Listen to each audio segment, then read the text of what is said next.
오늘 하나님께 주는 말씀 열왕기상 2장 36절부터 46절입니다. 구약성경 513쪽입니다. 구약성경 513쪽 열왕기상 2장 36절부터 46절입니다. 왕이 사람을 보내어 시므이를 불러서 이르되 너는 예루살렘에서 너를 위하여 집을 짓고 거기서 살고 어디든지 나가지 말라. 너는 분명히 알라.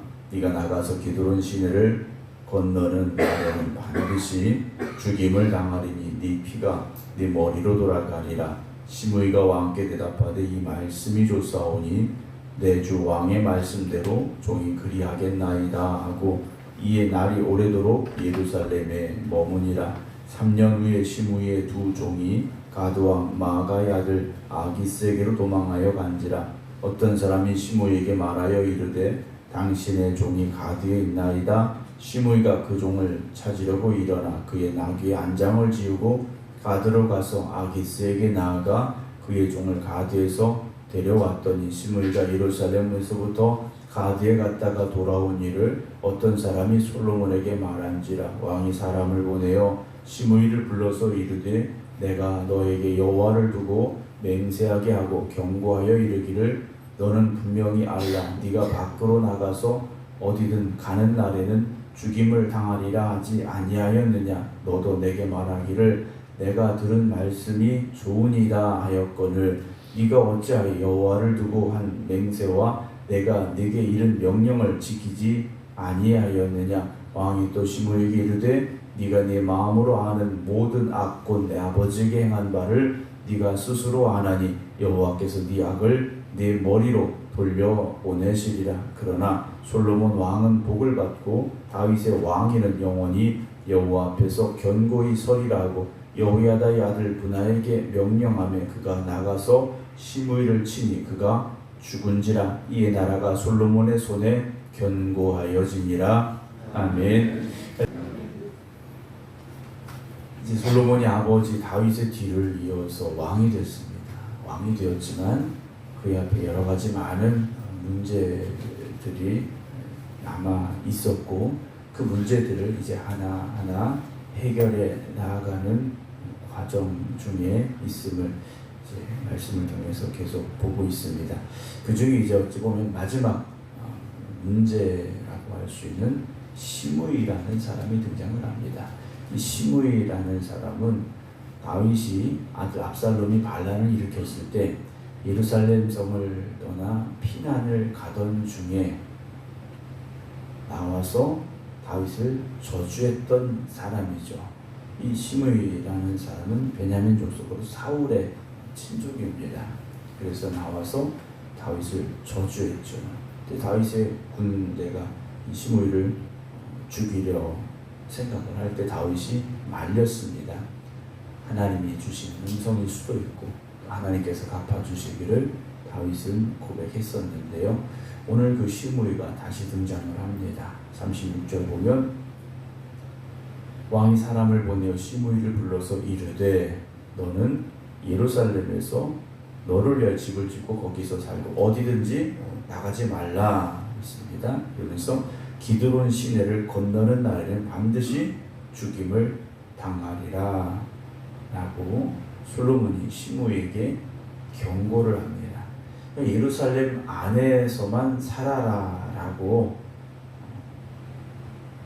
그가 생활할 수 있는 경계를 정해 주었다라는 거죠.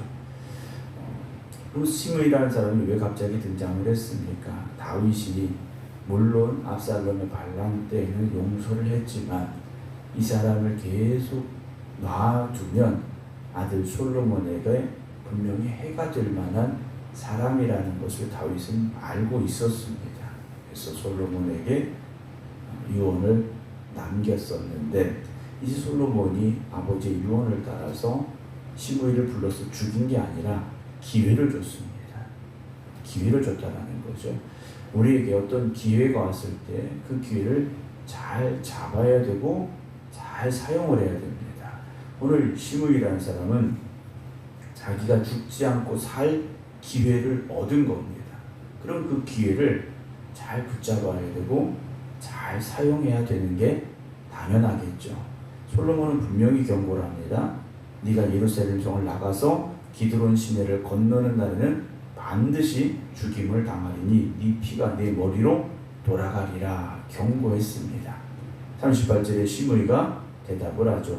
이 말씀이 좋사오니 내 주 왕의 말씀대로 종이 그렇게 하겠습니다 라고 약속을 했어요. 그리고 날이 오래도록 예루살렘 안에만 머물렀습니다.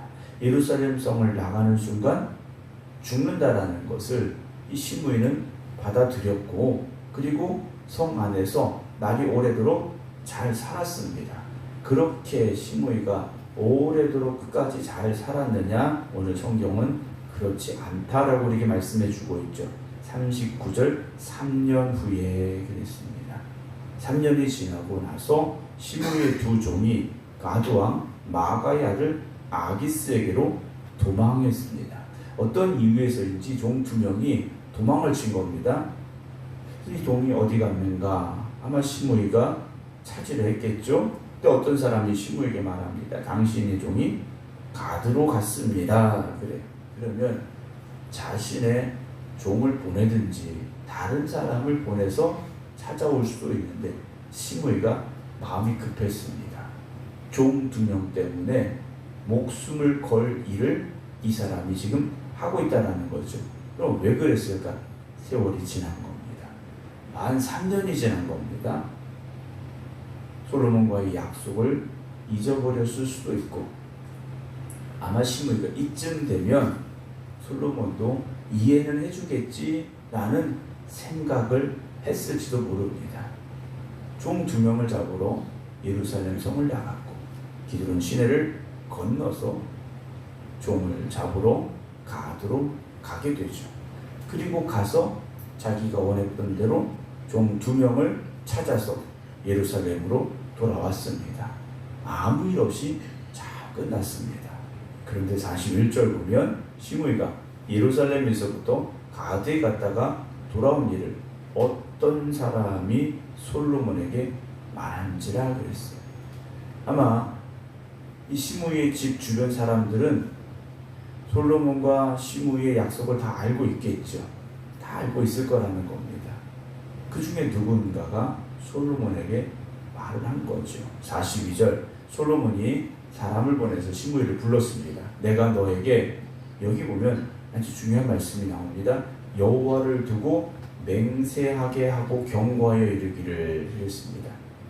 이 시므이의 약속은요, 하나님의 이름을 걸고 한 맹세였다는 거죠. 그러니까 솔로몬이 너 예루살렘을 나가면 안 된다. 기드론 시내를 건너면 넌 반드시 죽는다 할 때 시므이가 하나님의 이름을 두고 맹세를 했던 것 같습니다. 하나님의 이름을 두고 맹세합니다. 난 절대 나가지 않습니다. 내가 만약에 나간다면 나는 죽임을 당하는 게 맞습니다. 내가 이걸 하나님의 이름을 두고 맹세합니다 라고 시므이가 맹세를 했던 것 같습니다. 솔로몬이 그 일을 다시금 시므이에게 생각나게 하죠. 내가 너에게 여호와를 두고 맹세하게 하고 경고하여 이르기를 너는 분명히 알아라. 네가 밖으로 나가서 어디든지 가는 날에는 죽임을 당하리라 하지 아니하였느냐? 너도 내게 말하기를 내가 들은 말씀이 좋으니이다. 아마 시므이 입장에서는 솔로몬이 왕이 되었을 때 이러다 나 죽는 거 아닐까라는 생각을 했을지도 모릅니다. 솔로몬이 예루살렘 성 안에만 머물면 죽이지 않겠다라는 제안을 했을 때 아마 시므이는 기쁜 마음으로 이 약속을 했던 것 같습니다. 그런데 세월이 지나니까 그 약속이 희미해졌다라는 거죠. 여러분, 우리가 하나님 앞에 약속한 일들이 있습니까? 그 약속이 세월이 지났다고 잊혀져서도 안 되고 희미해져서도 안 됩니다.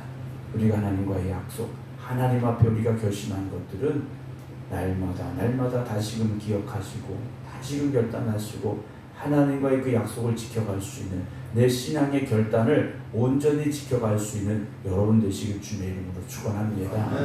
우리말에도 그런 말 있잖아요. 작심삼일이라는 말 있지 않습니까? 결심하면 그 결심을 지키기가 사실 그렇게 쉽지는 않습니다. 왜냐? 그 결심을 지키지 않도록 만드는 일들이 자꾸 생겨나기 때문이라는 거죠.